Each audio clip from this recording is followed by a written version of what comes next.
Okay. Hey, everybody. This is Matt again, Wormhole Matt. This is the Wormhole Manifest podcast. Thanks for tuning in. This will be the second episode of season 2. Once again, I want to thank everyone who has been listening so far and bearing with me with the slow release of episodes, but it's coming along. So thanks a lot. If you don't know I think pretty much everyone who has listened knows the premise of the show is there's a wormhole manifest, kind of like a passenger roster that everyone that I interview gets put on this manifest. And then we take a little journey through the wormhole and see where it takes us. So it's always something different and interesting. And today I've got my friend Rian back from the Riancarnation Podcast, also the Riancarnation Discord community, which I'm a proud member of. Lots of great people in there, lots of good discussions. So my cat is going crazy, knocking stuff over because she hears me talking. But Rian, your name's once again on the manifest, so welcome to the show. How's it going, man? Thanks for having me. It's great to be back. Yeah, pretty good. So let's see, the holidays just passed. How are your holidays? Do you celebrate? They were pretty, it's a weird, probably like the weirdest holiday just because of the whole COVID situation and everything. Normally I go see my parents or whatever, but it wasn't like in BC, we had a flood just before, and an ancient lake almost returned. All of our highway infrastructure completely crumbled to the point that it was possible for actually Vancouver's a coastal city, and like a port city and all this stuff, and you can either go north towards like Whistler, some people may know about this ski hill kind of thing, and then if you go east it's towards like Okanagan, the interior. Both highways ended up getting cut off, both from like a lake that formed, highways crumbling in the interior, and other logging roads and stuff being destroyed north of me. So it was quiet, and then I got sick with potentially COVID or something like after Christmas, so I got a bit like an extra week of holiday. So it was good, but it was weird. Oh wow. Yeah, man. So lots of stuff going on up there. Absolutely. Like, I remember seeing the pictures and stuff you were sharing, and then I looked up some stuff too on the news after you showed those pictures, and I was like trying to see what the layout was because I don't know my geography very well for up north. Yeah. But I was like, wow, you guys have a lot of stuff going on up there as far as like just geography in general. There's like the part that's on the coast, and then like mountains and all kinds of crazy stuff. But BC is a really it's a crazy diverse province. Like other parts, like you go to Ontario and it's the Canadian Shield, so there's some hilly bits and stuff like that. The prairies are just flat, though if you go more north there is a bit more like more mountainous kind of areas. But BC it has some flatter area, it has farmland kind of prairie, it has coastal region, it has mountains on the coast and in the interior down like the Rocky Corridor. It's unbelievably diverse. And like a lot of, like obviously Canada's pretty big. Like I think BC, though it has a smaller population than California, or like Canada has a smaller population than California. I think BC is like bigger than like all of the UK.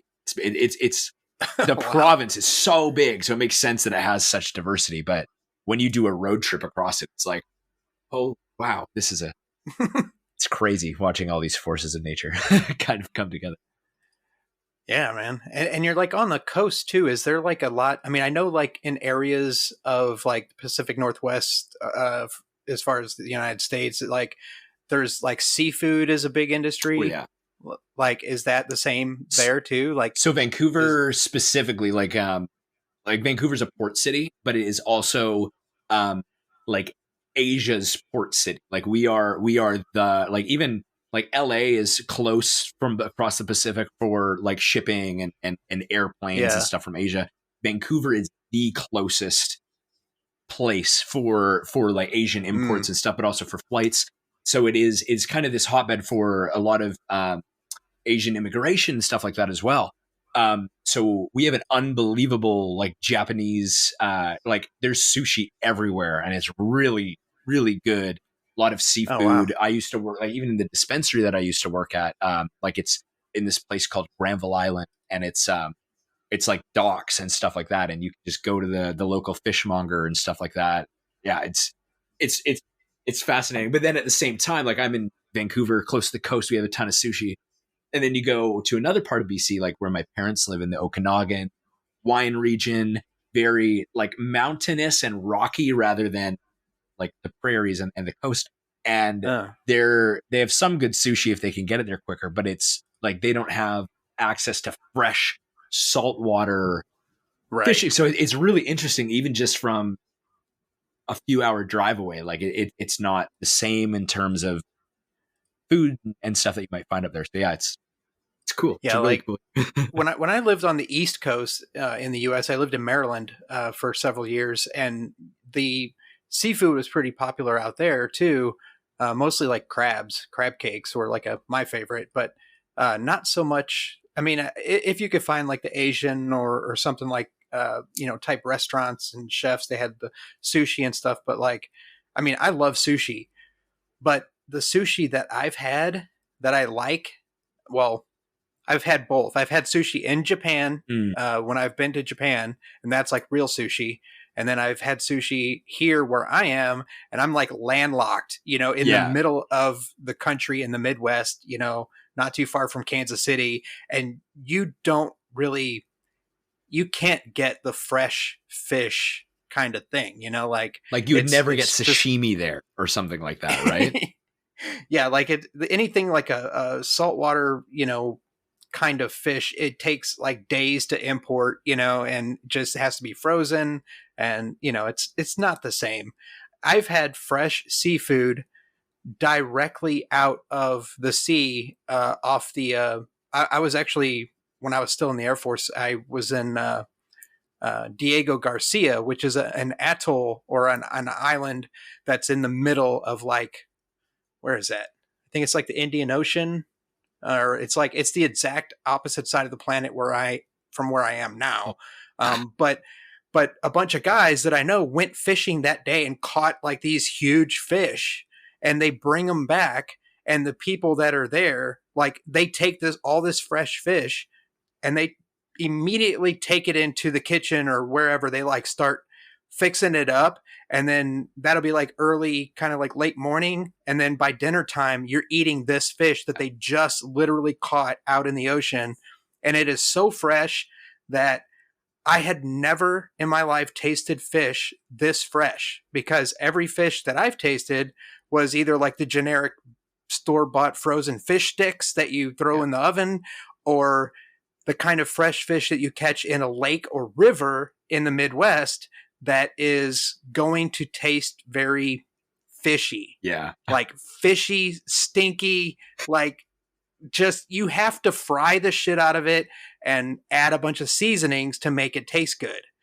But this stuff that they cooked it up like 20 different ways. Yeah. And it was like barely seasoned, barely like, I mean, I think they used a lot of salt, but that's just to kind of hold the flavors in, to seal it in and lock it in. But like, oh my God, it did not taste like fish to what I know is fish. Yeah, so it was like when I was younger, amazing. I remember like my parents would make me fish. Like I have a British background, like fish and chips and stuff like that. And those, like just having fish, like cooked fish, I don't know, there was this, it tasted fishy. I never liked it as a kid. And I don't think I really got into like sushi until I was, I guess, in high school when I remember like wanting to go after the cuisine of sushi or whatever. Yeah. And even now, like eating raw salmon or raw tuna, like really good fresh raw tuna, like it doesn't taste fishy to me. If Yeah. a fish tastes fishy, I really like that stinky taste that I don't want. But like raw tuna, there is this, if it's good, it has this like unbelievable refreshing, like sea like quality. Of course, it's fish, but it's not like fishy and stinky. Yeah, I don't know. Yeah. It's really good. But even in a place like Vancouver, like we're on the coast, there's great stuff. It's hard for me to go into a new sushi place. Like I still have to know, is this one actually good? Is there sashimi good? Is it actually worth me getting a roll like this? So it's not like everything's amazing, but yeah, it's Right. it's really, it's nice to be with that kind of fresh. Yeah. I mean, that's pretty cool. It makes me want to I want to come visit. I want It's a to good place. definitely see. I haven't really been to Canada that much, and the only place, in fact, I have been was I think I might have even mentioned it before, but I've been to Buffalo, New York, and like Niagara Falls, and you can cross over there and like visit the city there. That is like, I only walked like maybe like a block and a half into it, and I was like walking around, and I went into some kind of tower, and then like CN Tower. There's like some kind of tower that you can go and has a little lookout deck on top. It's kind of like a Space Needle thing, but like a lot smaller, I think. But I don't know. It was only for like a couple hours, so it's like not like I actually went to Canada. I don't consider like a brief stopover. Like I've been to Ireland, but I've only been in an airport in Shannon. Like I haven't gone, so I can't really say I've been to Ireland, even though technically I did step foot on the continent, but yeah, you I didn't actually see anything. It, yeah. Yeah, I bought a Guinness sweatshirt, and that was about it when I was there. But yeah. So anyway, like getting into this episode, people that listen know I try to kind of tailor the episodes around mental health and things like that.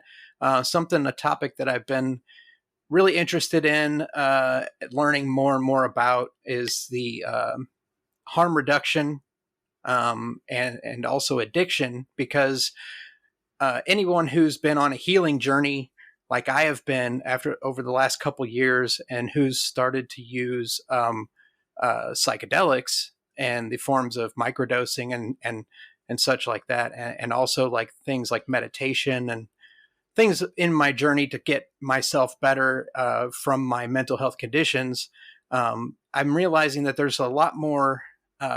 It's an important subject matter that needs to get talked about, because one thing I wanted to mention, and I wanted to bring this up to you, is like you recommended, I think, the movie Dosed to me like a year or so ago, and that takes place like in like Vancouver. your city, in Vancouver.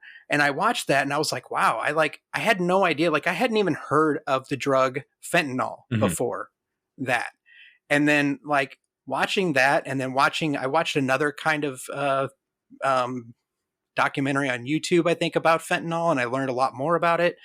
And now in the US, it's like everybody's talking about it. You turn on the news and they're like, we found, parents and teachers are finding fentanyl on kids in schools, I think even like fentanyl, at least in BC, I'm not sure. It's probably a case in many municipalities, but fentanyl overdoses have killed more people than have COVID or have died from COVID. Like there is a bigger overdose epidemic, technically, in a way, than there is the pandemic simultaneously. The pandemic, yeah. And like anybody who knows about, like, who's watched the news about drugs in the past, 20, 40 years, there's always something going on. And there was something, people talking about opioids and like the opioid crisis and all this. And I didn't pay too much attention to it because I was military, and like, you're not allowed to, you'll get kicked out and in trouble and all this stuff. You're not because allowed to question the government. Yeah, you can't like do drugs when you're in the military, because, and I see their point to some degree, but as I'm retired now and I'm learning things, that that are helping me. Like there's a huge difference between drug abuse and recreational use and uh, addiction and all these things. And there's so many different substances out there that, pretty much everything you think of is a substance. Like, I mean,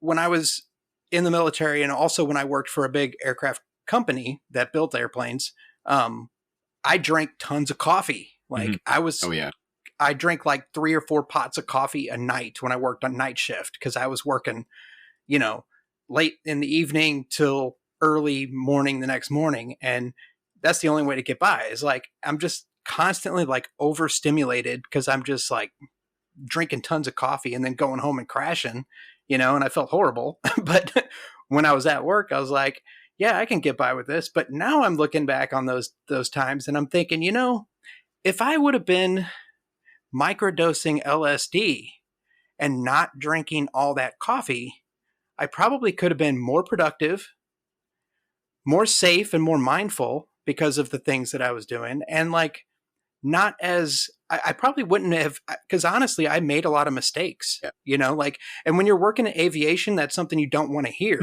like that this guy made a bunch of mistakes. But I mean, it's mistakes on the ground, so you're catching it, but like you mess up first, then you realize it, and then you fix it. But it's just kind of like, it takes time. It's like you're like wasting time by going through this process. And it's because I was so strung out, because I was so hopped up on coffee the whole time that I was like too busy talking to my friends and laughing and joking around and doing all this stuff. And like, I was like, they're like, hey, are you going to look at this stuff? Because I was a quality assurance guy. And I'm like the last guy you want that is going to mess up, because I have to check over other people's work, It's like, so I'm thinking now, and I'm like, man, if everybody was just doing something different, if they weren't just getting strung out on coffee, because it may have been an addiction at the time for me, and I may have been abusing it. But that's like how I thought was a normal thing, So I know in your case as well, like you are someone who has ADHD, and caffeine is a stimulant, and stimulant is the medication or one of the medications that helps treat something like ADHD, for example. Like, so yeah. like, you are still in a way self-medicating. And I think it's really fascinating what you're saying, because Terrence McKenna made this observation or this point quite a few times through his speaking that he did, that like because there's not a war on drugs, there's a war on certain drugs that society deems is against, almost like a societal mandate, right? And often it's productivity for the machine of the society. So they give you the ability to have alcohol so that you can have a little bit of fun over the weekend, so that you feel like you can go back to work after at least having a little bit of fun. There is cigarette breaks that are mandated in your break. They're in the law enshrined originally as cigarette breaks, right? Or like coffee breaks. That's the wording for them. It's not a break so that you can it's a break to go have a drug to make you come back ready to take on work and be productive again.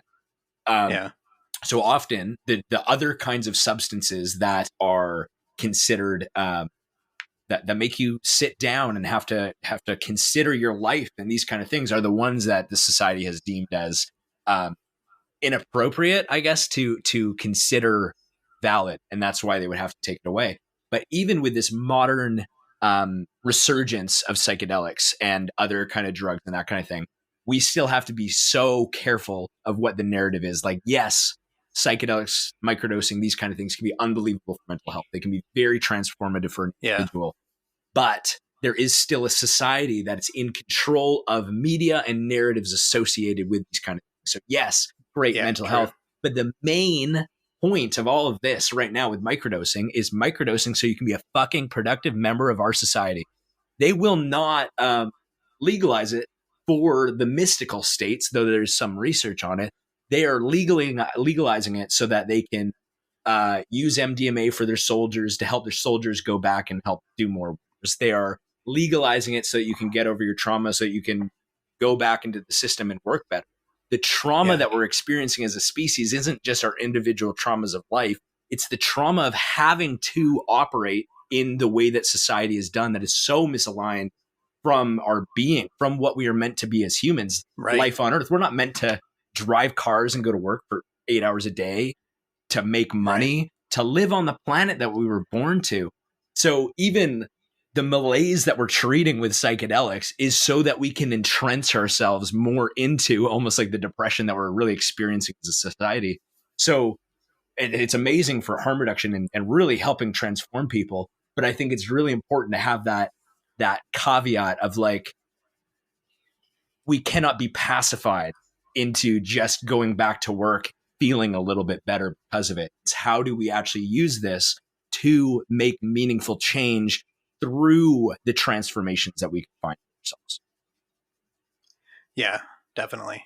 And it's, you know, because like the machine that we're all a part of is, you know, and especially like what the war on drugs started was, I think, I forget who said it, but the United States military doesn't want to be full of a bunch of like free thinkers, you know, and people that don't want to go to war and shoot their enemy. Yes. You know, like that's not how it works. You know, Yes. they want to have that control, you know, and there's that level of control that people wake up from and they realize, I don't want this control over me. You know, I want to have my control of my own life, you know, and do what I want to do.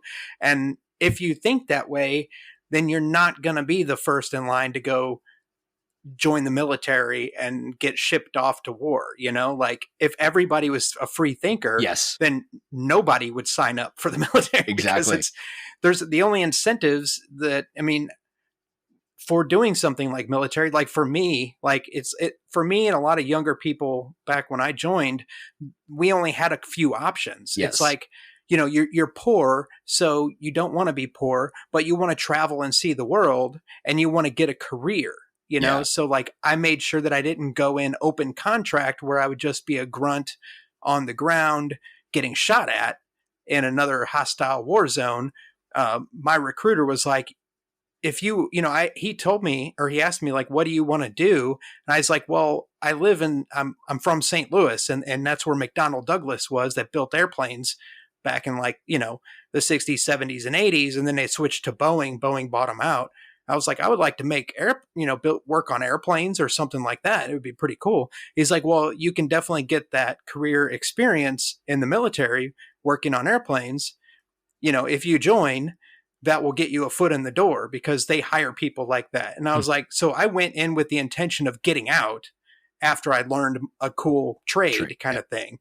You know, I didn't want to just go in and just like, you know, be a cook, you know, like cooking for hundreds and hundreds of other Marines that, you know, are in the field or, you know, or I'm getting shot at or, you know, whatever. But so it's good if you do want to have some kind of career and don't want to pay for school for that, because they also pay for college. Mm-hmm. That's one of those things they try to reel you in with, is like they pay for school. Yeah. You know, they'll keep dangling the carrot in front of you, right? Yeah. Like good luck having time to go to school when you're in a challenging career in the military. Like I worked in aviation and I was working night shifts, you know, like 14-hour days out on the ramp, you know, out on the flight line in the middle of the night. And you're like, last thing you want to do is go home and start trying to do homework or something. And I think that's almost like like what you're saying with like, that's one of the most nefarious parts of the machine of society, right? Like it's even there's a book out there, I think it's called Bullshit Jobs or something like that. And it really goes through the fact that the most paid jobs in the world at the biggest firms that you can get, like up to 90% of your work hours is pretending that you actually have work to do, so you can continue to get paid and stuff. But you do your work in the first 2.5 hours and then you pretend to work for this. And what that causes, and then it's not like you finish your work and then you can go home and get paid for the work that you did. That is all you need to do for the day. No, you have to sit in your chair. You have to fill seats.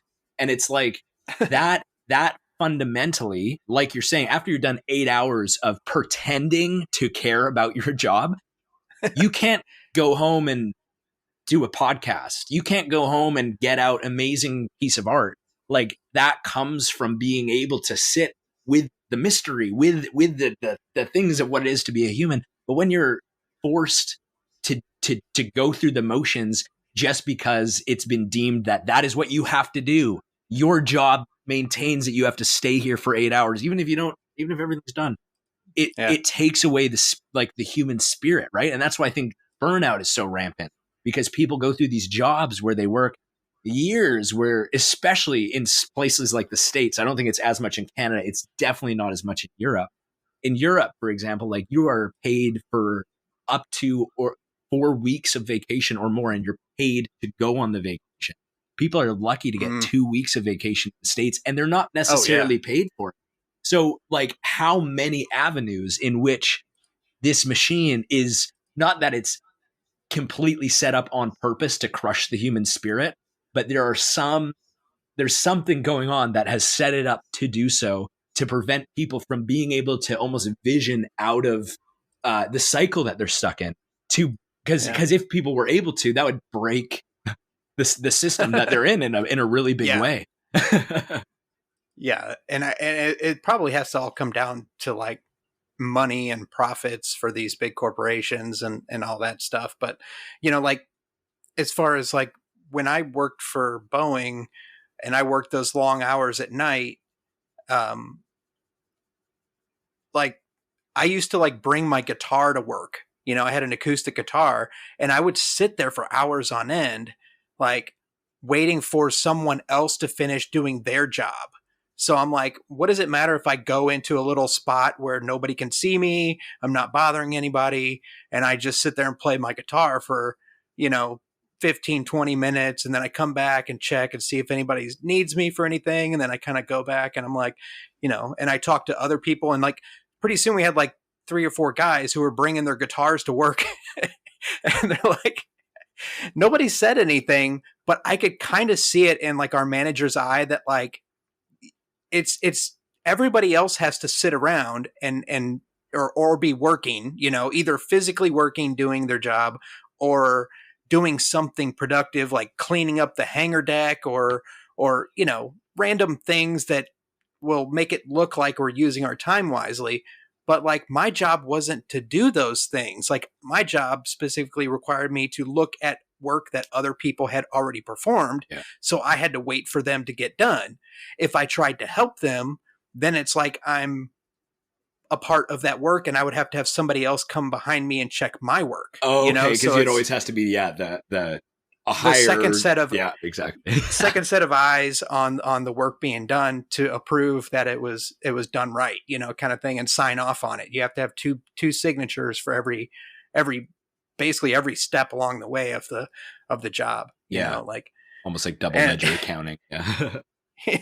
So, I started bringing in my guitar and stuff, and I was like, and that's those little attempts of trying to keep my spirit alive in this, like, but I actually liked that job a lot because of the fact that I could get away with almost anything, like I didn't really have to. I would spend a lot of time in our break room playing this little game on the computer called like Contraption or something. It was like, so like other people in my team would come in and be like, damn it, we knew we'd find you in here. Like, what have you been doing? And I'm sitting there drinking coffee. They're like, come on, we need you. You got to go do this stuff. And I'm like, oh, okay, that's all you got to say, And so, so it was a great job in that aspect, but it wasn't like the military where, you couldn't do that stuff like that in the military. Like, you had to be doing something all the time, to be on production. Yeah. Yeah, like if you're sitting around, then there's something that can be cleaned, or something that can be paperwork that can be cleaned up, or fix our technical manuals, or see. And it's so fascinating to me because like a lot of families or whatever that come from a military background, they're what is it? Idle hands makes the devil work, or something like that. The quote that essentially like, if you have nothing to do, that is how Satan comes in. And I find that fundamentally, what's the word? Like terrifying, like, because it's demonizing teaching, and especially because like they're teaching children this, right? Like, idle hands make the devil work. So fall in line and do your chores, do this, fill your time with everything, so that you never have to sit and question your momentum, your motivations, your aspirations, your hope. Fall into the pattern that society has set up for you. Do not break the mold of expectations. Do not think of what it is that you want to do. just continue to do it really, like, it's again Be like crushing the productive. human spirit. Yeah, exactly. We don't need no education. And it's even interesting, like with what you're saying about like going back to like the beginning of the war on drugs, right? Like it's again these drugs that society doesn't deem as aligned with their vision of invading Vietnam or whatever it is. And like I actually have the quote pulled up, so I'm going to just read it because I know many people may not be familiar. But at the time of the war on drugs, it was seen as this big political campaign because for the safety of people, and LSD is bad and cannabis is harmful, reefer madness and stuff. There's a quote from I think it's Elrichman, who is one of like part of the political party of Nixon, saying essentially that I'll just read the quote. So it says the Nixon campaign in 1968 and the Nixon White House after that had two enemies: the anti-war left and black people. You understand what I'm saying? We knew we couldn't make it illegal to be either against the war or black. But by getting the public to associate the hippies with marijuana and the blacks with heroin, and then criminalizing both heavily, we could disrupt those communities. We could arrest their leaders, raid their homes, break up their meetings, and vilify them night after night on the evening news. Did we know that we were lying about the drugs? Of course we did. So it's fundamentally not about like the drug, because they wouldn't be now perpetuating it even in today's society. It's about the movements associated. So now the movement with some of these things in modern day is about, again, the productivity end. And it's they're going to always steer the narrative towards this thing that holds it within the bounds of what they've deemed okay by society. Yeah, that's great. Like that aligns with something I was reading earlier about harm reduction. Anyway, like harm reduction is grounded in justice and human rights. It focuses on positive change and on working with people without judgment, coercion, discrimination, or requiring that they stop using drugs as a precondition of support. Mm-hmm. So it's like now with this resurgence, like you were saying, like I think they've realized the people, whoever they are, the man has realized that they can't stop it. Like, so if there's ways to integrate it into society and still keep their control, then they'll take those avenues, I think. And we will thank them for doing so. That's part of it, right? It's like, same with like cannabis legalization, right? It's like it was illegal until they said that it's okay, and now they're patting themselves on the back for making it legal and removing the original activists that were part of the legalization movement. It's like, we have to be the saviors, even though we were your jailers before. Yeah, it's that whole martyr thing, like it's just, man. And I think it's really cool too, because like even what you were saying about coffee, and if you could take LSD instead, and one of the things that we found, like a lot of people are using stuff like LSD microdosing to help treat some forms of ADHD or some of the symptoms, that kind of thing.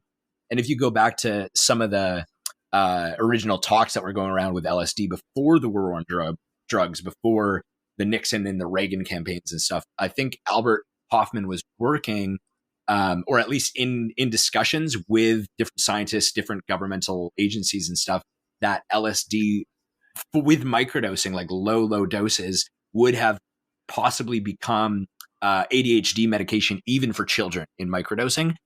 Instead, Ritalin and like meth for babies got and not even just it's Adderall, it's not. They literally also prescribed meth, like Deoxin, which is also a medication for ADHD for some people. Isn't kind of meth, it's literally meth. So it's just really interesting to me the way that these things kind of fall and the narratives around them that we don't really. Yeah, it's just really fascinating the way that the game is played. I know, man, and it's crazy. Just like, because I came up, I was a kid in the 80s, and it was the whole like, you saw the stuff on TV where it's like, don't do drugs, say no, just say no, and all this propaganda and stuff like that. And it got like hammered into your mind that, they're saying this on TV.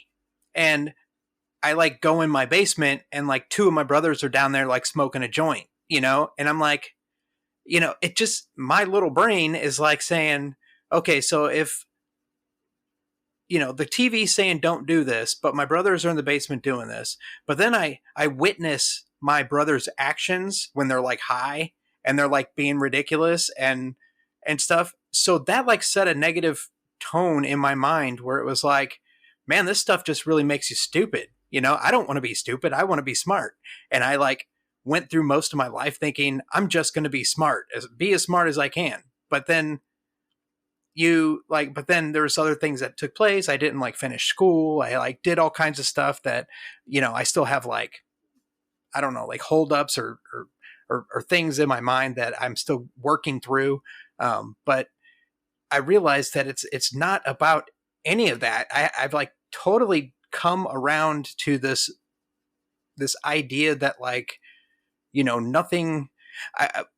For example, I had a few tarot readings recently that said to the effect that I will realize that everything I've known throughout my life was false or a lie, or, and I will come to new realizations that will help me move forward with a new plan, a new idea, a new identity, and all this stuff, and I'm like, man, this like totally, I was already thinking this stuff before I read that description, like I was already on that path because the past like year or so that I've been microdosing, like so many different ideas have come to mind where I'm like, yeah, everything, you have to be careful, like what you read and like the media and like the things, the ideas that I've had as a kid and that was, taught to me, like everything from like social justice and all these different things. And you hear about the stuff like, yeah. So, and it's a total like deconstruction, like it's a deconstruction of self and it's a new self-awareness that I'm coming into.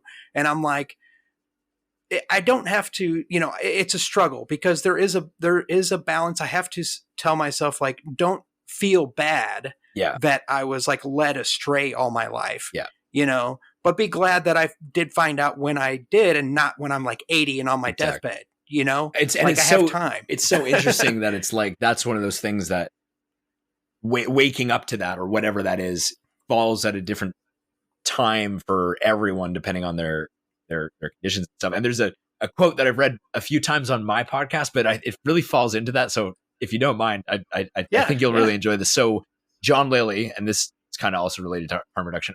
John Lilly, he was the guy who created the float tanks like back in the 60s. He did work with human and dolphin like consciousness interaction, trying to get us to understand how dolphins communicate, or trying to get dolphins to speak English, all this weird stuff. He did a lot of work with LSD in the float tank, ketamine in the float tank. A lot of really interesting concepts and kind of philosophy kind of came out of him. But in 1969, he was at Esalen and he wrote a series of meta programs, which are like, it's kind of like prose poetry that, so meta, his conception is that like the human is a biocomputer. So all of his metaphors and everything is kind of related to, you'd really appreciate him actually, because it's like coding language, and he literally translates spiritual texts at certain points into like coding understanding. So if that's more of your framework, it's algorithmic, which is what a lot of this stuff is. Anyway, so he wrote these series of meta programs, and meta programs are it's like poetry that forces you to look at your own programming that you might not be aware of. So this really relates to what you were saying about kind of the things that you expected or thought kind of have to be stripped away from you to be able to move on. Because in society, no matter what, when you're a kid, you don't have a prefrontal cortex, you're not able to think for yourself. So it's nefarious that our parents and society forces a kind of thought that isn't necessarily appropriate, that we do have to shed to really become who we're meant to be. So this one is around expectations and realizing the expectations that we don't kind of notice that we carry. So it's kind of verbose language, but I think you'll start to kind of pick it up pretty quick. So inspection of expectations. I expect thee. I expect thee to do. I expect thee to be. What? Thou expectest. Thou expectest me to do. Thou expectest me to be. What? I expect. I expect them to do. I expect them to be. What? I expect. Thou expectest. What? I expect. They expect. What? I expect. Thou expectest. They expect. What? When thou expectest, I expect thee to expect what they expect. I ask, why expect? I answer, because I expect to. I am here to live up to my expectations of. Am I? But what are my expectations? They expect me to blank. Do they? Do they really care? Thou expectest me to blank. Dost thou? Dost thou really expect or care? Care for expectations? Expecting to persist in past patterns? Mine, thine, theirs? Expecting to search for new patterns, new expectations? Expecting to strive for escape from old expectations? Expecting to escape old expectations of me, of thee, of them? I expect that my expectations are the expectations of others, not mine. I imagine what thine expectations are, and I assume they are mine. I expect what I write of expectations. I expect that when I write of expecting is read, it will start expectations of me in thee and them. I search, I write, expecting, further expecting. Why search? Why write? Why expect? Why thee? Why them? Why me? Wow, man. One of my favorite passages of all time. I read it like 50 times after I first read it. And it's so profound because it's just, it's, I think for me, it's the language that when you read it or hear it, it's like, where does it go? But like when you sit there and think about it, you're like, it's like, why the fuck have I done a single thing that I've done in my life? Who have I done this for? Why am I doing it for them? What is the point? How do I stop? Yep. How do I allow who I am to come out in the way that I would like it to, without allowing the wandering eyes of others and their judgments to even cause a flicker of doubt in what my intention is? Yeah. Yeah, exactly. It's wow. Harm reduction. Yeah. Harm reduction. This might be a good place for a quick break because I really gotta take a tinkle. Yeah, let's take a break and we'll come right back. Everybody, hang in there. We'll be right back.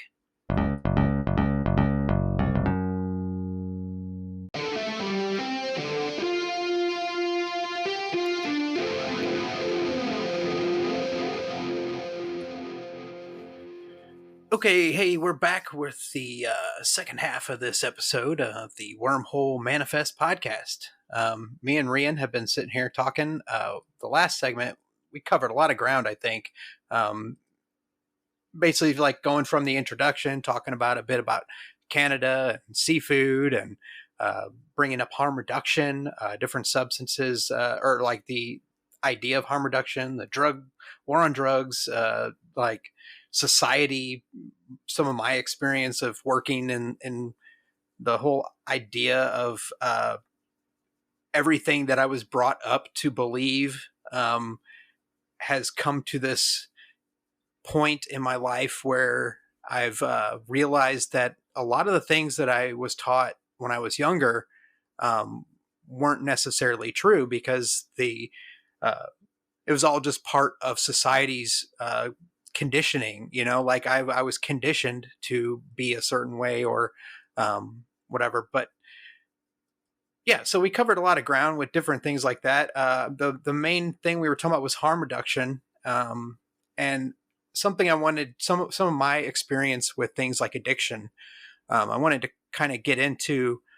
Well, first, I want to say thanks for reading what you read that quote like just before, because that is a very enlightening thing to think about. As far as it's almost you kind of need that as far as like harm Yeah. reduction.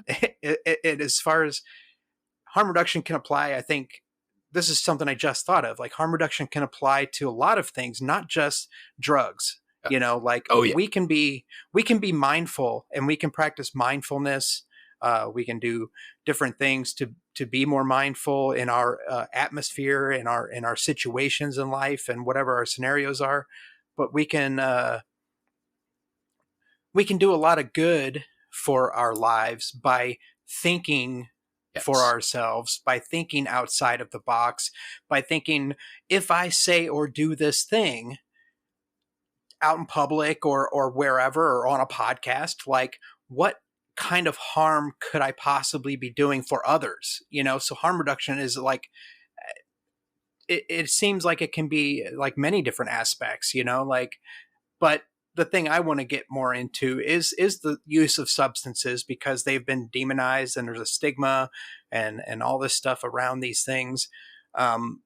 We were talking earlier about like, the system said you can drink on the weekends to kind of get your little reset, but as long as you come back and you're productive, like you get your time. But like, who's to say that you can't do other things? But then there's always that thing like, well, if you do drugs, then you're going to become a drug addict, like, and like I was saying, like I was addicted to like coffee, because coffee is a drug, it's like caffeine, and all these different substances are substances that we can become addicted to. And addiction can go beyond substances as well, like Yes. things that your mental state allows you to overindulge in or make a habit or Anxiety, right? Like the body yeah. hormones coursing through you that your body kind of becomes necessary for its operation in the anxious state.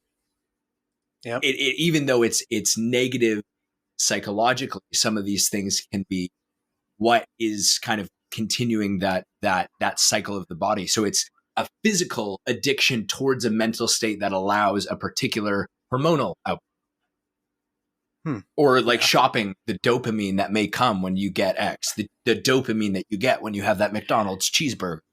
Yeah, All that like could be instant gratification. You're like addicted to like, yeah, and it's those little dopamine spikes that you get and you're like, I want to feel good, and that's the same thing anyone that's addicted to any substance may say at some point. Like, I want to feel good, so I'm going to take this or take X, like this is whatever this thing is, like have sex or, even probably some people are like, the only thing that makes me feel good is going out and like murdering a bunch of people, like, so it's as psycho as that sounds, it's a very, yeah.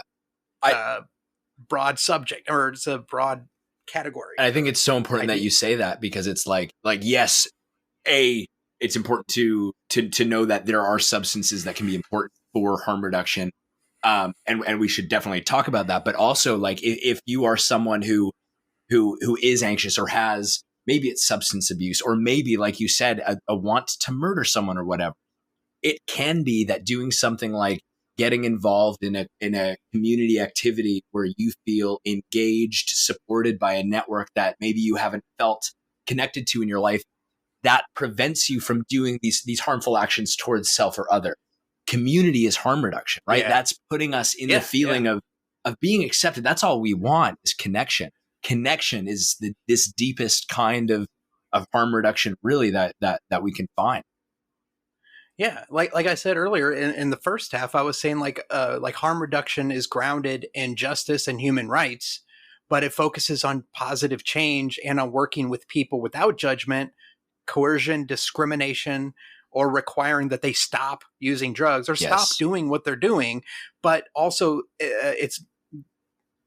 they don't have to do those things as a precondition of support. It's mainly, it encompasses like a whole range of things, of like health and social services and practices, you know, and it is that community that can help, you know, people say, I want to do this because that's what makes me feel good.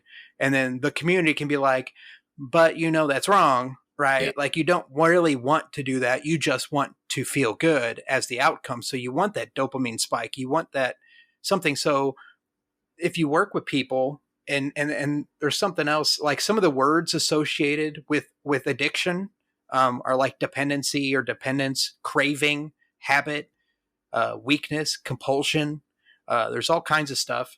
And I think a lot of those come into play when you think about it. Like, and from my personal experience in my addictions, I was in chronic pain from, and you can relate, we've talked about this before about the back pain and stuff. Had a herniated disc in my lower back, and it was causing the massive, oh my God, like it, whenever I think about it, it like triggers me because it's like such a, you don't want to feel that kind of pain, that kind of shooting pain down your leg, that sciatica, and it just makes you immobile. You can't do anything, and there's nothing really you can do at the time to get rid of that pain. And so when you're living with a chronic pain, you want to do almost anything to get out of that state of mind where you're feeling that. So I was drinking a lot while also taking like prescription painkillers. And I took them so often that was it didn't even help the pain. Like it just helped my mind kind of feel numb, where I kind of didn't think about it as much, you know, like, and it affected everything I did, you know, like the pain affected me. I wasn't as mobile and I couldn't do as many things at like my job and stuff. But like the more and more further down the hole I got with taking the medications, the less I was able to do and the less productive I was able to be, you know, which obviously, like we were talking about like productivity and being a part of the machine and stuff earlier, like if you're not able to keep up and do things, then you're basically a cripple to your coworkers and your bosses at work. Like they look at you so different, even though it's kind of like with mental illness. Like mental illness, you wouldn't walk up to a person in a wheelchair and tell them to just get up and shake it off, you know? But people with mental illness, if you're in a workplace and you're having like an anxiety attack or you like bust out you crying or something, they're like, will you just, you know, get over it and like get your work done or get back to it, pull yourself up by your bootstraps and, you know, like, and you just can't do that. Like at times, depending on your mental state, like your mind and your brain operates your body and makes things happen. Yeah, exactly. So like if someone's brain is not functioning right, like how can you expect them to just keep going and doing? And that's, it's just ridiculous. And this is what I find so fascinating and relates again to that quote that I said just before the break. It's like a lot of people, like, yes, there's the chronic pain, which can easily bring people into substance abuse or something like that. But also like, again, like kind of having to live in the machine of expectations and knowing that you are not that you have to fulfill the role in order to, for some reason, fill the algorithmic needs to have a house and a paying job so that you can fucking live on the planet. That in itself is a huge part of, besides trauma and stuff like this, is a big reason that why people feel that they have to go these cyclical patterns of drinking or harm or whatever, because they feel that they cannot resonate with that state. They are fundamentally in like physiological and psychological dread to fulfill the expectations of society. And then, like you said, a lot of the time, like with harm reduction, you don't have to expect that they stop using the thing. You provide a place in which they can be them. Because in a lot of these other methods, even AA, and that's why AA doesn't seem to be that ideal for the majority of people, is you are given another layer of expectation that now to get better, you have to stop this. And now you're going to be shamed. Like there's the whole shame of using it already. And then to add in, you kind of have to feel shamed until you can stop this thing, that you are fundamentally bad or addicted until you can get out of it. I think can easily reinforce shame cycles and the need to perpetuate substance abuse a lot of the time, because you've shifted from trying to conform to society's expectations that have caused you to do the substance abuse thing or whatever the action is that you might do, only to then be forced into another kind of expectation, another mode of feeling. People just need to feel connected, whole, and complete so that they can kind of come out of these cycles. There's an amazing when I was in university, I took a dialogue program. I got to do we got to go to a place called Phoenix Society in Surrey, BC, and it is like a treatment program, recovery.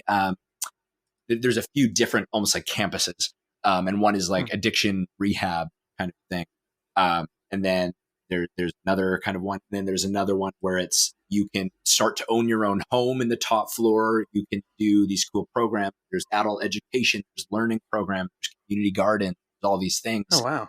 And the rate of people who have success in getting back into housing, maintaining jobs, never relapsing into drugs is unbelievably high and similar, if not better, than the outcomes of a lot of the psychedelic medicines. Because it's not, oh, I treated the problem in my mind, now go back to work.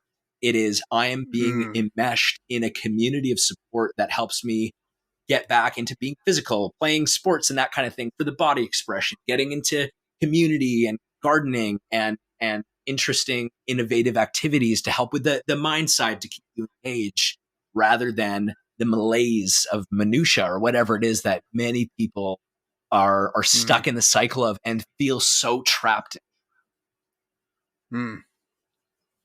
Yeah, that's cool. That's like when I was saying about the harm reduction earlier, where it encompasses, this is something I read, it encompasses a range of health and social services and practices that apply to illicit and licit drugs. These include, but are not limited to, drug consumption rooms, needle and syringe programs, non-abstinence-based housing and employment initiatives, drug checking, overdose prevention and reversal, psychosocial support, and the provision of information on safer drug use.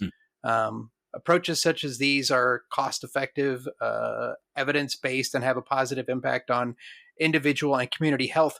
Like, see, and it goes along with what you were just saying, those places that bring people into a part of a community so you can be yourself, and like you can start to maybe find yourself, find who you really are, because maybe you didn't know who you were to begin with, because they cater to you as a person instead of the expected role that you should fill. And I think this is even something I was talking to a friend of mine who's been going through like her whole life, a lot of complex traumatic stuff, doesn't matter. But I was saying one thing that I feel unbelievably lucky about in my life is like my back injury, my journey, and going through alcohol, like drinking a lot of alcohol and coming out of that happened really early. Like I had my back injury when I was 20 or something like that. Wow. But what it allowed is then like afterwards I started working at a diaper factory. But I was able to like listen to podcasts and all of Terrence McKenna's lectures, all of Ram Dass's stuff, all of Alan Watts, like start to really get into this kind of stuff. But every single job and going to university, so every job that I've ever had, I haven't had to be this professional role and hide part of me just to fulfill me as a marketer, me as a retail person. Like I worked at a diaper factory so I could listen to stuff.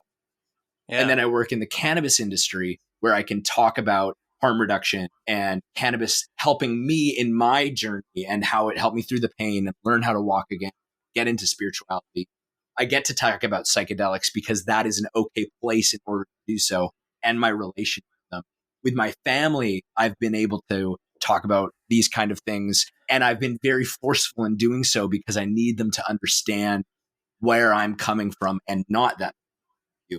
Then I go to other dispensaries. I've worked in a float spa where, again, I get to talk about psychedelics. John Lilly, who I mentioned, who created that quote that I read, who did a lot. I get to talk about more psychedelics. And now I work in an indigenous economics place where they didn't hire me for, like, I have experience and stuff that's useful, but they hired me for me and I'm able to still bring that same set of who I've been everywhere without having to shy away from who I am, even into this professional role. And I think for a lot of people where they've had to, again, fill in those expectations, be somebody that they aren't, it's become so much harder to let go of that and traumatic or just rough ride. Absolutely. And I had to go through it early, but to be 28, almost 29 and have 8 years plus or whatever of me being able to just be me in nearly every single avenue that I've been gifted in my life, that I think is fundamentally the thing that has allowed me to feel okay. It's not doing the substances and whatever that I've done. It's me more and more being able to allow out for expression of who I felt. Right. Yeah. And that, man, and you're pretty lucky to have been, I mean, to be where you are now, but like, it's, like, I'm kind of the opposite. Like, I mean, that's like awesome for you. Like, and it's, and knowing you and knowing how you talk and how you present yourself and everything is like, it's eye opening to someone like me who has been the opposite, who has had to, wear a mask, throughout every position I've had and every opportunity, every career growth or whatever I've had to play a part, like I'm like, I could win like an Academy Award, for the acting I've done, because that was not me that was doing those things. It was the part I was playing, even in other things, like my past, my past relationship, that I got a divorce from, like there was a lot of parts of that where I wasn't being myself. Yeah. I wasn't allowed to be myself. I had to be a part of like that expectation. I knew what the expectation was. So if I played that part, then I would be okay and be allowed to, have my freedom or whatever, or whatever benefits come from it. But like, it's crazy because it's very eye-opening to look at my life now and the changes I'm making in the past couple of years and everything I've been through up to that point, that I'm like, yeah, I gotta like start a podcast. I gotta be creative. I gotta like tell people that, I gotta have people like you on here to share that quote that you just read, like, because this is the stuff that's important. We're not just mindless automatons that are going through life, fulfilling a part or an expectation of whatever, like, there's more to it than that. Yes. There's so much much more out there, and every single person should be accepted. Yes. And there's this beautiful Ram Dass quote that I think goes perfectly with what you said. And it's, we're all just walking each other home. That's all we're here to do, right? Yeah. Your boss isn't there to make you be in trouble for filling an order wrong or breaking a dish if you're a dishwasher, right? Like we are here to help each other get home in the best possible resonance in the best way that we can. And that isn't to force people into the box of expectation, right? It's to allow them to be them without judgment and find that mutual connection in that space in which you both can do that. Like it whatever, like it's kind of stupid to say, but like namaste is like, I bow to your soul from the place that I am in, where I am, my soul is the same as your soul and me, almost, or something like that is what, like that is what we're trying to do. And I think the more that we fall into the roles and stuff that we think that we have, we start to reinforce the programming of society into others and make them come to our expectations, right? Like it's hard at times to break out. But even so, like the word person, right? Like person comes from the Greek word persona, right? And persona comes from, I think it comes from like old Greek theater, like when you think of theater, it's like the happy and the sad masks, right? The theatrical mask of, and kind of thing. Yeah. The happy and sad face. That the is black where and the white, word persona yeah. comes from. It's like the masks that actors would use to portray a face to audience, right? So like Yep. person, who you think you are at all times is a mask. In the core, like in what Buddhism talks about, there is no essential self. There is only you in relation to another, and the mask that you wear in order to become a person in relation to another, right? Like, Mm. and it's even important thinking of like even with psychedelics and stuff, and how they can help you in the healing process, and having a sitter to help you go into these spaces. Someone, Kalindi IE, this interesting figure who died at the beginning of COVID, he would do 40 plus dried grams of psilocybin. Was in a lot of like shamanic lineages, martial art background, deep African spiritual and plant medicine lineages. And he talks about how truly what we're doing, like, yes, psychedelics can help in the beginning. That's kind of their use. But there's an exploration in further states out there. But to really go out there, it is the journey from the alone to the alone. If you really want to go out there, to have another person in the room with you while you're tripping or whatever, you still have a mask of relation to another, who I am in reference to them. If you start screaming, you're going to be, oh, there's someone there, and now I have to keep it in or something like that. To truly allow yourself out, you have to die to yourself and who you are to others, truly go into that place alone. And that's what it is to die, right? Like at the end, we go to that place ourselves. So truly who we are. With you, right? Exactly. So we're always, at least when we're here embodied, it's always a face, a mask that we're putting up towards another. But the more that we can align that to that core expression that you feel is the thing that you need to be getting out in this life, I think, like you said, in the last year and a half, like the transformation that you've been able to go through personally is beyond any amount that you could have while being forced into hiding, almost. Yeah. Absolutely. And that whole thing about like that dying and like, being alone, like it reminds me of the Matrix, actually. Like when Neo first goes into the Matrix with Morpheus, and he is like, he's like, do you think that's what you look, he's like, what you look like is what you think you look like in here. Like, you don't really like, and then when they're fighting, he's like, is that air that you're breathing? Do you think that's air that you're breathing? Because you're not. Like, you're in a program. Like, you're in that other, and when you're taking psychedelics or in a tripping state, in that deep place, like I've told you before, like I kind of, me and my wife have done it together sometimes, but like it's that whole aspect of being able to,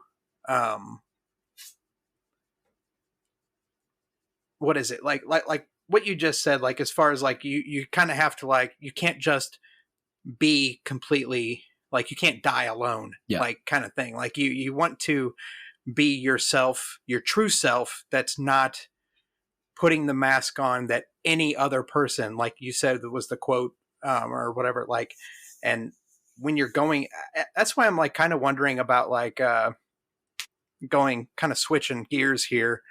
You've talked about some of like the Vipassana, like the retreats and things like that, like where you go in like a meditation, or like you're on a retreat for like 10 days, and like you there's no phones or computers, no reading, no writing, no talking. That can't have electronics. The only time that you can talk is if you have to clarify some stuff about the meditation method at lunchtime. You can appoint a teacher, or like the manager when like if there's no orange juice left, you got to let them know or something. So it's totally silent. And even in terms of me too, if you were there, we don't make eye contact. We're not supposed to do kind of like body language. If you held a door open for me, I don't say thank you. It's just like you are there completely by yourself, in terms of like not allowing that like relation to happen. And men and women are segregated to not allow even that potential of like sexual energy or whatever to even be as palpable. Yeah, great, interesting places. Yeah.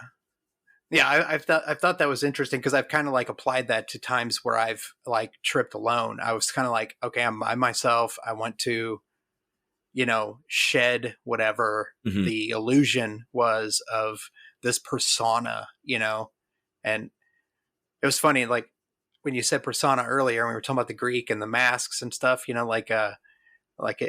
I hear the word, I think of the video game series. I'm like persona. But of course that is kind of goes along with it too, because they have these other personas that they play, or that they bring up this other thing. I'm not going to get into that because it's not a video game episode. But there's so many things that relate to like what we're talking about, like that are like mainstream that people don't even realize. They read stuff every single day in magazines or articles online or on social media. And a lot of the words they read apply to so many different things that are like ancient teachings or like come derived from some ancient Greek words or Latin or, whatever, which have other meanings, so it's like, well, it's like cliches, right? When you say something enough, it just takes it for granted. But what cliches are pointing to are like very fundamental, deep, revelatory truths that just sound fucking cheesy, right? Like love is all you need. Like all you need is love. The Beatles, right? That I thought was a cheesy fucking song. And then I did DMT in silence alone and died to myself. And then I was given that song in the most beautiful audio clarity that I could ever fathom with beautiful visuals. And I understood exactly what they mean by all you need is love. It isn't some gimmicky fucking thing. It's talking about the love that is able to, like, it sounds obviously wooey and cheesy, but like in my experience in DMT, it's like this love isn't just the thought of, oh, I love my girlfriend, la la la, happy roses. It's like there in Tibetan Buddhism, even there's a concept. So in my experience, I experienced something that seems like it's from Tibetan Buddhism. In Tibetan Buddhism, there's bodhicitta, which is kind of like the ability for a person to develop compassion towards others and empathy. You're developing your bodhicitta quality. And then there's something called ultimate bodhicitta, which is the principle of that ability for bodhicitta to exist, but at large in the universe. And what it is, I've heard it explained as like a galactic central sun that exists in the center of the universe. But the center of the universe is this infinite thing. So center is everywhere. It's like in the hearts of us all is kind of the idea. So in my experience, I saw and felt and experienced the love matrix that holds together the universe. And it's saying to me, Beatles, all you need is love. But in the way that I could understand that it was in relation to the binding, the ability for the universe to go through time and hold itself together, almost like these kind of like other kind of cliches. Like they're always going to be these cheesy things, but they are fundamental revelatory truths that we kind of have to take for granted, because if we were to reflect on really what a lot of them are pointing to, like they are like they're deep impactful concepts that we can't hold. And it's not about hold, it's about allowing it to, like, I don't know, weave in what we do or some shit. Yeah, man. Like that reminds me of like when I was, I think it was almost a year ago. It was last March. Wife and I went on a little trip, and we were at this cabin, and we literally went on a little trip while we were there. And one of the revelations that I had was listening to "Wish You Were Here" by Pink Floyd. Mm-hmm. And I swear I've heard that song a billion times and I know all the words to it. But when I heard it that day was the first time that the words actually made sense to me. Like it just hits you in a way to where, like, it's like you read something, let's say anything, like you read a text message or anything, and you translate it in your mind and you're like, okay, it means this, whatever this person is saying to me, yes, or whatever this song lyric is, or whatever, like it means this, it translates to this. There's either like a literal definition for the words that are spoken, but that was the first time the actual meaning of the song actually pierced through. And I was like, this song isn't about like, I just wish somebody was here because they're not here right now. Like, you know, I used to be like, oh, you know, they miss this person and they wish that they were there right now. It's not. It's about the beginning of life to the end of life. And throughout your entire existence, like that whole existence is like, I wish you could see what I see, like, and feel what I feel and know what I know throughout my existence. Like it was even beyond that. I can't even say, like, I can't even describe the meaning that I got from it because it was so profound. Like and I was like, translinguistic. Yeah. yeah, like it was just, it felt like I was like that I had just never heard it before. I had never heard it before in that way. And I hadn't. It was just like, yeah. And that kind of applies to almost everything we hear in life. Yes. Like, what do we make of it? What is our perception of what we hear or see or do or think or feel? Like you look like you're talking to someone just that you pass on the street during the day and they're like asking you what time it is. Like those small interactions, like everything out there has this crazy connection. Like it has this different meaning. It's amazing. Because it's like in order to go through life, we have to generalize everything to be able to like walk from your house to your car, right? It has to be like a door. This is the floor I walk on. There is the tree that I walk past. Here is the thing that I like. You have to do this in order to orient. But it's exactly what you're saying. Like when you actually look outside at a tree, that isn't just a tree outside. That is an unbelievable miracle of a timeline of birth to death, a tree's dance towards the sun in its own time, its own existence, its own total experience. Same with the people that walk by. It's not, oh, there's a person. It's they've had an entire life with expectations and difficulties and struggles and triumphs and all these things. And you don't matter fucking at all in relation to them and all these things. And it's like, it's there's this quote, and it's like what you're saying. It really relates. It's there's this quote in the Bible.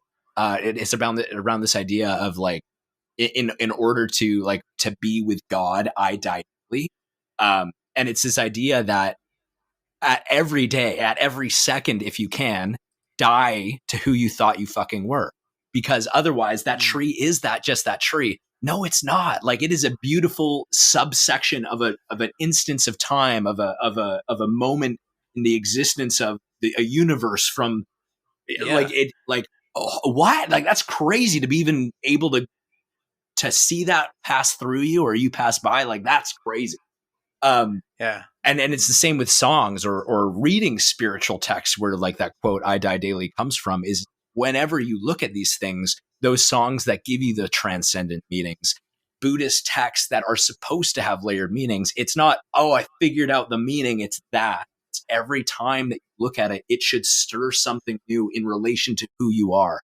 A man cannot step in the same river twice, for he is not the same man and it is not the same river, right? Like at all times, we are dealing with a totally new thing. And when we can present the child eyes of wonder to the universe that we're experiencing around us, that is the state that we want to look for. Not we fit in the box of the expectations of society and everything is flat. That's just a tree and that's just a person who walks down. It's going from the inanimate version of life into the wonder of life still going through the creation, right? Like we're in the middle of the creation of the universe right now. That's insane. We're on the front. We're on the crest of the furthest that time has been. Everything is new every second. Like that is unbelievable. And you can do anything you want as long as you let go of the expectations of what others and society deems that you should follow through or something. Yeah. To just play your part and, you know, like be a part of another cog in the machine that just you know, makes other people money or whatever. Harm reduction. Oh man. Harm reduction. Because it Yeah, is all that, right? Like when you're able to orient towards like life itself as harm reduction, almost not life what you think it is of like going to work and stuff like that, but like yeah, the way that I've been trying to describe it to people sometimes is like you aren't Matt, you are like the evolutionary force of the universe. The universe has never matted before. You are the first matting that the universe has ever done, right? And so you are the evolutionary force of the universe wrapped in madness, in the first flavor of this thing that's ever come out, so that you can do this thing that's never been done before, for you are the first of matting. Right? Like it's like we are, and when you just go into those boxed expectations, you're not matting. You are the role of that you fill out the job description. You are not a yeah. job description. You are an agent of fundamental evolutionary life expression at large in whatever the fuck this is. And it's not just me going to work so that I can live to pay my bills, to go to sleep, right? Like this is, Right. we are dealing To with maybe something get a different. chance to party on a weekend because I am so stressed out Yes. that I want to like finally hang out with some friends and play cards and tell them how much Yeah. my boss sucks, you know, Yeah. like Like what we are dealing with is the fundamental mystery of what it is to go through the universe, and being in those cycles of productivity so that you can just go and play cards and so that you can get a little bit of fun. Yeah. Stops you from even being able to contemplate that, right? Like the amount of traffic, city lights and stuff, we can't see that we exist in the cosmos at night, right? Like you can see a few stars in the city. You're supposed to see the Earth without the lid on, the fucking spaceship through the cosmos that, and I can imagine why so many people are in different kinds of throes with substance abuse and stuff when you can't see the infinity that exists.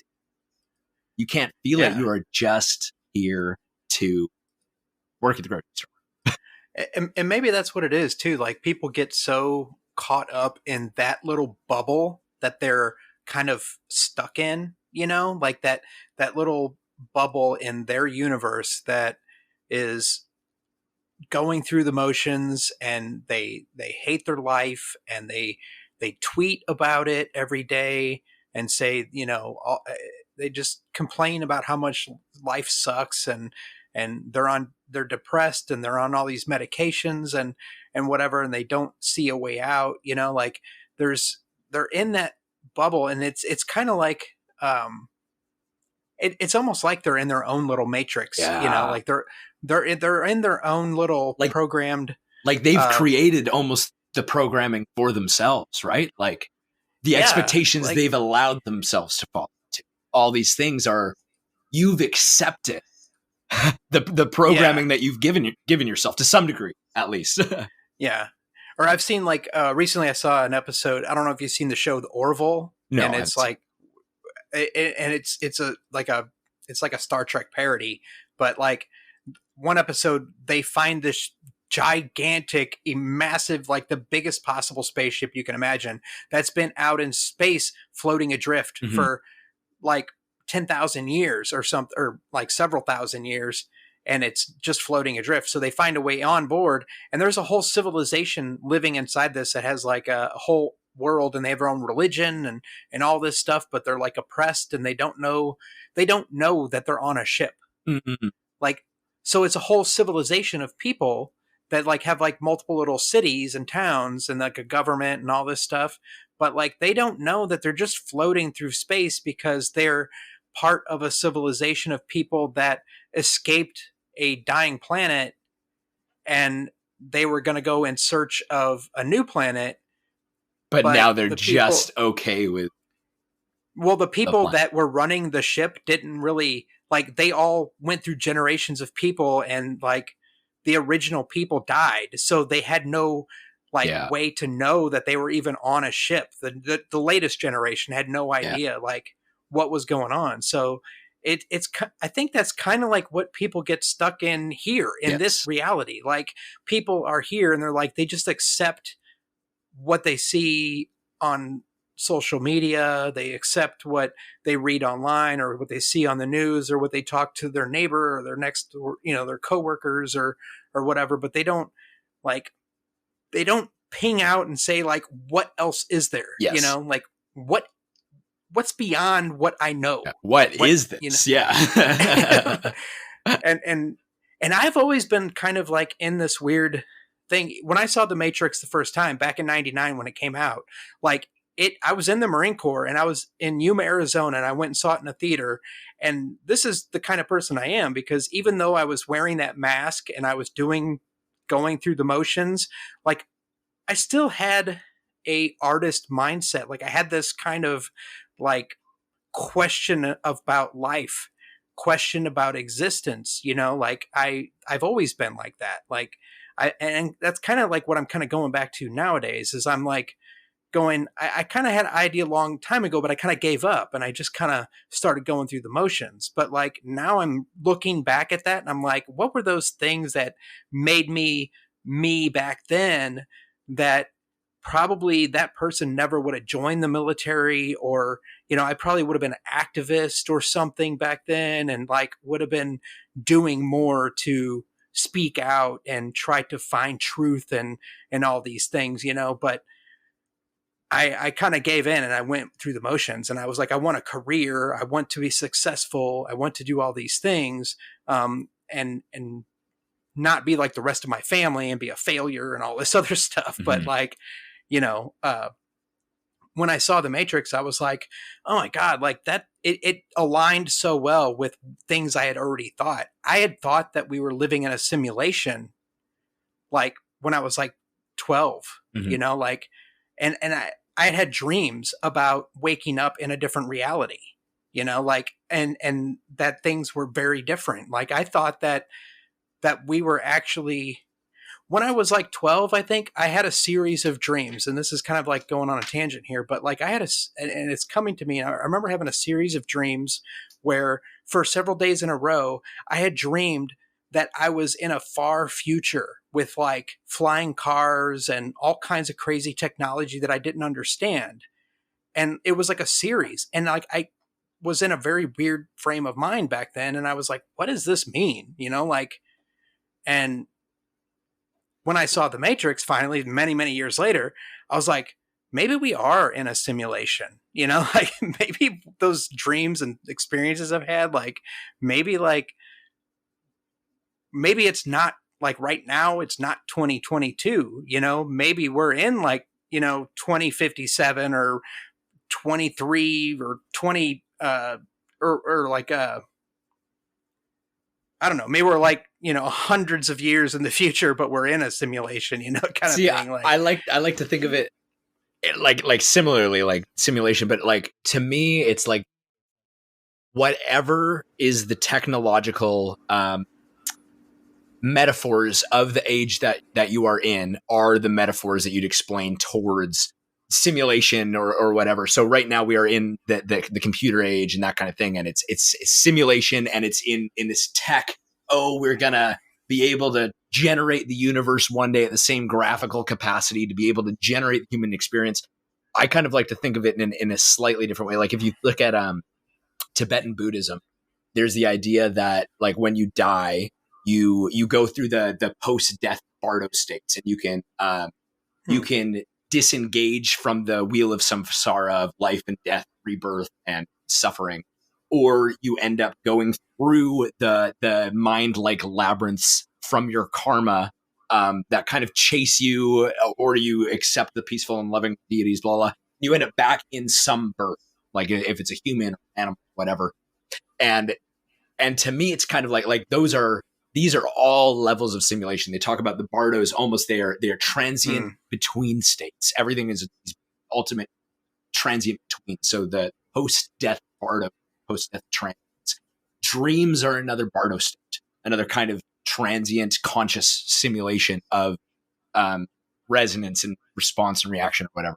But life too is another dreamlike bardo state. It's another between. It's another kind of simulation. It's kind of like whatever consciousness at large is, whatever the fundamental energy at the deep the thing that binds together all atoms and energy in the universe into this cohesive whole. Like, we know everything is 99.999% empty space. Like, I think you could shrink down either like the solar system or the universe if you took away all the space, and it would like be in some like the size of a sugar or something.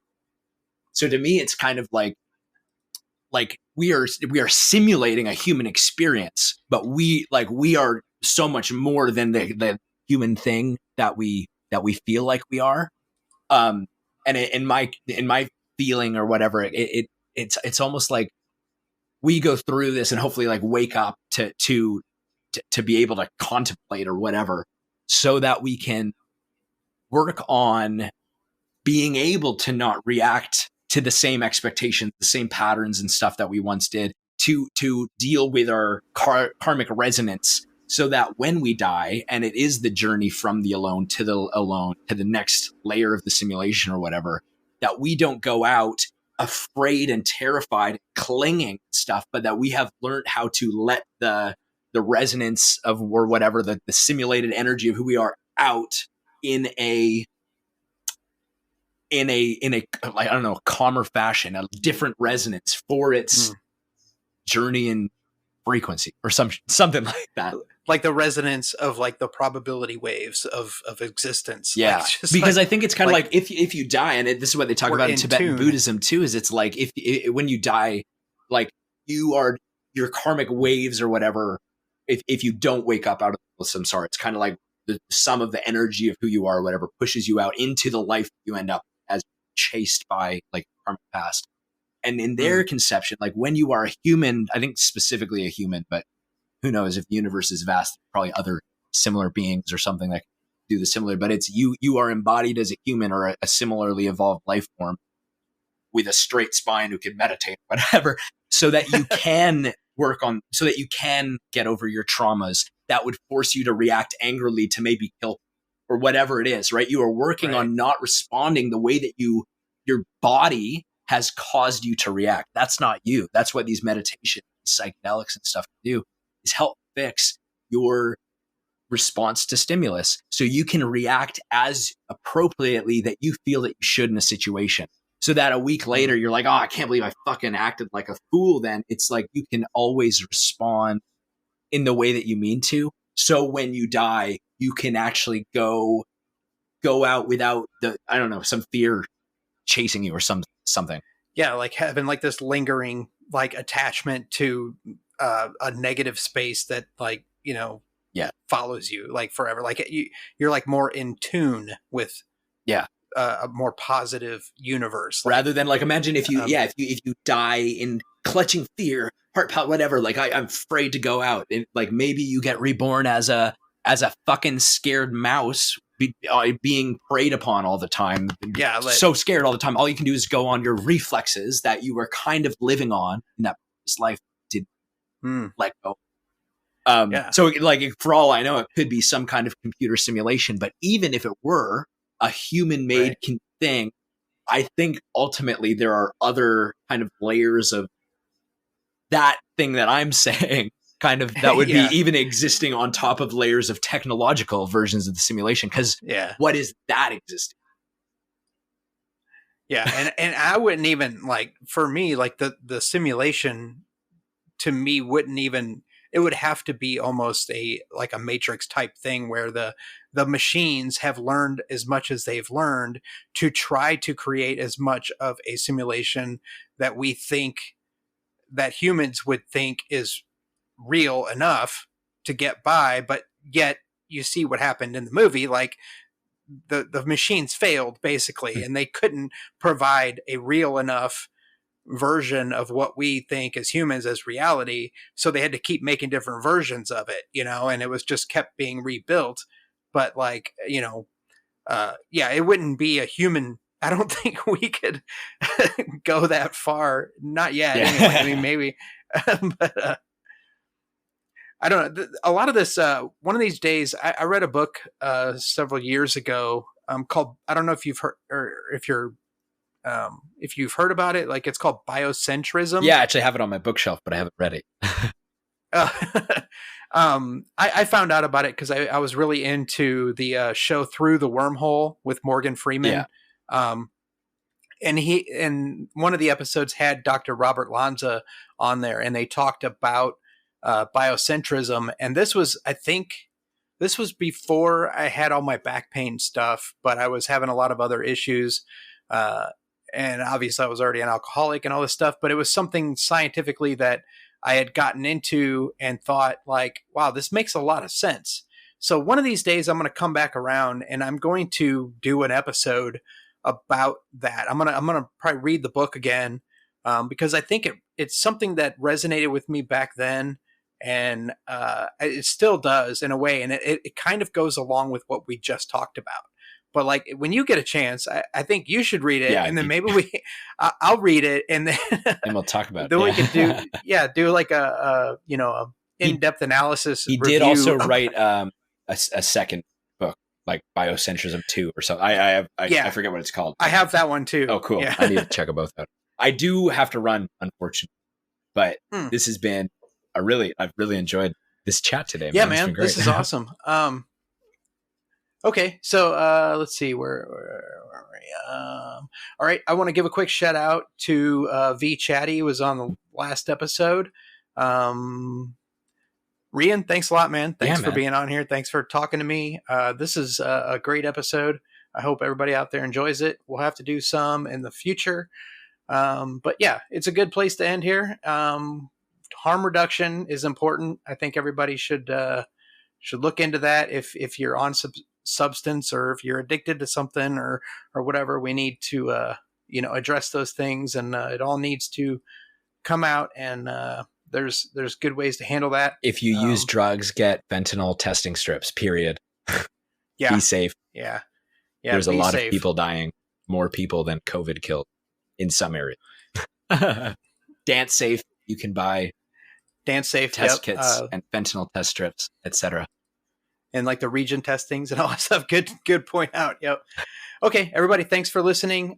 This is the Wormhole Manifest podcast. You can find me at WormfestPod.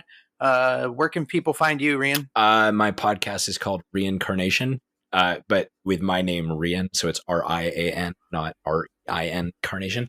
Right. So Riancarnation is my podcast on Spotify, Stitcher, Apple, etc., all those places. And like I'm on Instagram at Riancarnation 2 N's. I have a Discord, stuff like that. So check out my show if you like it. Yeah, reach out. I'll put the links in the description of the show. So everybody, thanks for listening. Rian, thanks again, man. Yeah, man. We will see you again. Everybody, take it easy. We'll see you the next time. Take it easy, but take it. See you, dude. Later, man.